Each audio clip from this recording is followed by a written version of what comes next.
நமக்கு ஒரு மிகப்பெரிய கேள்வி தான். உண்மையிலே எங்கே வாழ்கிறோம், நம்ம எந்த நம்பிக்கையில் அரசியல் பேசுகிறோம் அப்படின்னு ஒரு கேள்வி இருக்குல்ல. அதே தான் இப்பவும் இருக்குது. கரூர் சம்பவத்தை அப்படியே கடந்து போயிடக்கூடாது. கரூரில் இருந்த அந்த காவல்துறை அதிகாரிகளை உடனே பணி இடமாற்றம் செஞ்சதை மட்டும் சரியாக வராது. உண்மை குற்றவாளிகளை கண்டுபிடிக்க வேண்டியது தமிழக அரசுடைய பொறுப்பு. சீக்கிரம் இரண்டு வாரத்துக்கு முன்னாடி நீங்கள் சொன்ன மாதிரியே அந்த கரூர் சம்பவத்துக்கு தலைமைச் செயலகத்திலேருந்து இந்த மாதிரி ஒரு குழு அமைக்கப்படும் அப்படின்னு சொல்லி அறிக்கை விட்டுருக்காங்க. அதை நீங்கள் பார்த்தீங்களான்னு தெரியல. இன்னொன்று, தொடர்ந்து பார்த்தீங்கன்னா இந்த ஆட்சி வந்ததுக்கு பிறகு சமூகம் சார்ந்து கொலைகள் நடந்துகிட்டே இருக்குது. நேற்று கூட கோயம்பேட்டில் ஒரு பெண் வந்து கொடி, அதாவது கட்சி கொடியை போட்டு அவங்கள காரை வச்சு ஏற்றுற அளவுக்கு ஒரு கொடூரம் நடந்திருக்கு. ஆனால் காவல்துறை கையில் வச்சக்கூடிய முதலமைச்சர் அமைதியாக தான் இருக்கார். உலகம் பூரா கொலை நடக்குதுங்க. உலகம் பூரா பெண்களுக்கு எதிரான குற்றம் நடந்துக்கிட்டு இருக்கு. இது பல முறை சொல்லியாச்சு. நீங்கள் கூடுதலாக அதை மிகைப்படுத்தினீங்க. கடந்த தேர்தலில் நீங்கள் அதை மிகைப்படுத்தி பெண்களுக்கு பாதுகாப்பு இல்லைன்னு உங்களுடைய தேர்தல் பிரச்சார யுக்தியாக அதை பயன்படுத்துனீங்களே தவிர இது நடக்கும்னு தான் தெரியும்ல. ஏற்கனவே நடந்துட்டு தானே இருந்திருக்கு. அப்போ குற்றம் நடக்கிறத தடுக்க முடியாது. நடந்த குற்றத்துக்கு உடனடியாக நடவடிக்கை எடுத்தாங்களா, கைது செய்யப்பட்டாங்களா, அதை மேற்கொண்டு அது பரவ விடாமல் தடுக்கிறாங்களா, அப்படித்தான் நம்ம பார்க்க முடியுமே தவிர தனி மனிதன் எங்கேயோ செய்கிற தவிர ஒரு அரசாங்கம் எப்படி தடுக்க முடியும்? எந்த அரசாங்கம் தடுக்க முடியும்?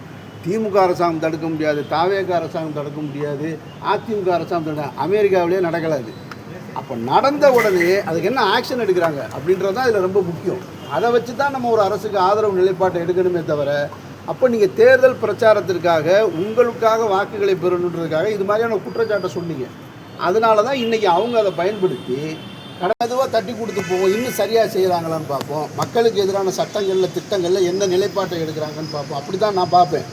நான் அப்படி தான் பார்க்கணும். உடனே இவங்க வந்த உடனே நம்ம நினைக்கிறோம் அவங்கக்கிட்ட வந்து 6 மாதம் அவங்க காத்திருக்கணும். ஒரே ஒரு விஷயத்தை நானாக வழியை உங்ககிட்ட 2 விஷயம், முதல்ல கரூர் விஷயம் சொன்னேன், இப்போ 2வது சொல்கிறேன்.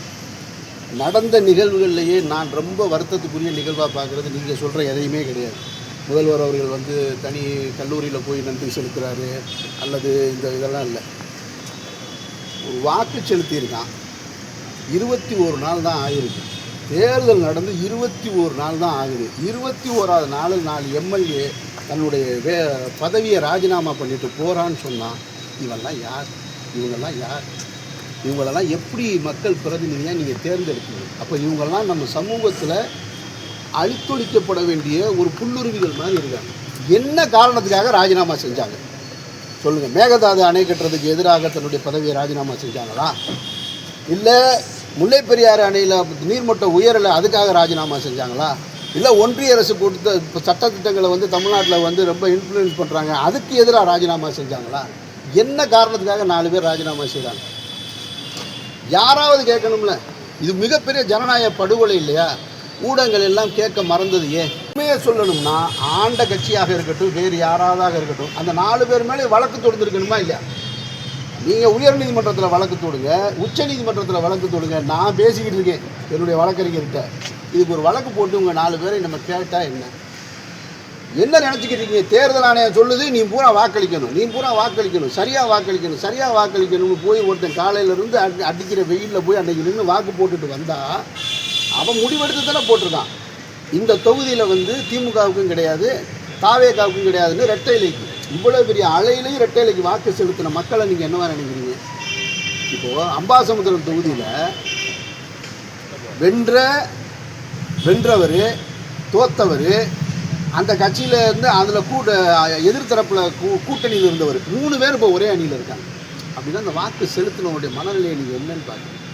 மக்களுக்கு எதுவுமே என்னால் செய்ய முடியல, எதிர்கட்சியாக இருந்தாலும் ஆளுங்கட்சியாக செயல்பட்டான்னு சொல்கிறாங்க. உலகம் பூரா அப்படி தாங்க இருக்கும். திமுக எதிர்கட்சியாக இருக்கும்போது செய்ய முடிஞ்சிருக்காது. அதிமுக ஆளுங்கட்சியாக இருக்கும் பொழுது எதிர்கட்சிக்கு பூரா செஞ்சு கொடுத்துட்டாங்களா? ஜெயலலிதா அம்மையார் உயிரோடு இருக்கும் பொழுது எந்திரிச்சு பேச விட்டாங்களா? இதே ஸ்டாலின் அவர்களை சட்டையை கழிச்சு வெளியே தள்ளி இல்லையா? அன்னைக்கு 110 விதின்னு சொல்லி எல்லாத்தையுமே ஜெயலலிதா அம்மையார் தான் படிப்பாங்க, வேறு யாரும் படிக்க மாட்டாங்க. எந்த அமைச்சர் பேசுனாங்க? அம்மையார் பேசுவாங்க, உங்கள் டேபிளை தட்டுவாங்க. இதை தவிர வேறு என்ன செஞ்சாங்க? எதிர்கட்சிகளுக்கு பூரா என்ன பண்ணாங்க? எந்த கட்சியாக இருந்தாலும் அப்படி தான் நடக்கும். இதில் உடனே நாங்கள் செய்ய முடியலைன்னா நீங்கள் இது காரணமா? சரி, அப்படின்னா இப்போ நீங்கள் பையலை செல்ல நிற்கக்கூடாது. கரெக்டா?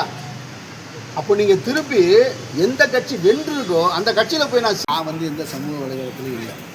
வாட்ஸ்அப்பில் தான் ஸ்டேட்டஸ் வைக்கிறேன். அதில் அனைத்து பத்திரிகை நண்பர்களும் இருக்காங்க, பெரியவங்க சின்ன லெவலில் இருக்கிறவங்க. அதனால் அது வந்து எடுத்துக்கிறாங்க.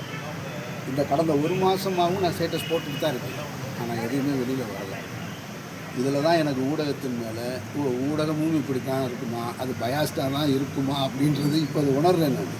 ஏன்னா அவங்களுக்கு தேவையானதை எடுத்துக்கிறாங்க. இன்றைக்கி ஊடகங்கள் இந்த ஆட்சி மாற்றத்துக்கு பின்னாடி அனைத்து செய்தி ஊடகங்கள் என்னவா மாறி இருக்குன்னா, விஜய் சாரை பற்றி பாசிட்டிவாக போட்டால் வியூஸ் நல்லா போகுது, டிஆர்பி ரேட்டு நல்லா இருக்குது. இந்த மனநிலைக்கு வந்துட்டாங்க. மக்களுக்கான செய்தி சொல்கிறோமா இல்லையான்றது இல்லை, டிஆர்பி மேலே இருக்கா, வியூஸ் அதிகம் போகுதா, நெகட்டிவாக குறைச்சிக்கிறோம் அப்படின்றாங்க. நான் சொல்கிறது, ஒரு மனிதனை தேவையற்ற முறையில் குற்றமும் சொல்லாதீங்க, தகுதிக்கு மீறி புகழவும் செய்யாங்க, ரெண்டுமே செய்ய. ஊடகங்கள் நடுநிலையாக இருங்க. மக்களுக்கு நீங்கள் சொன்னாதான் செய்தி.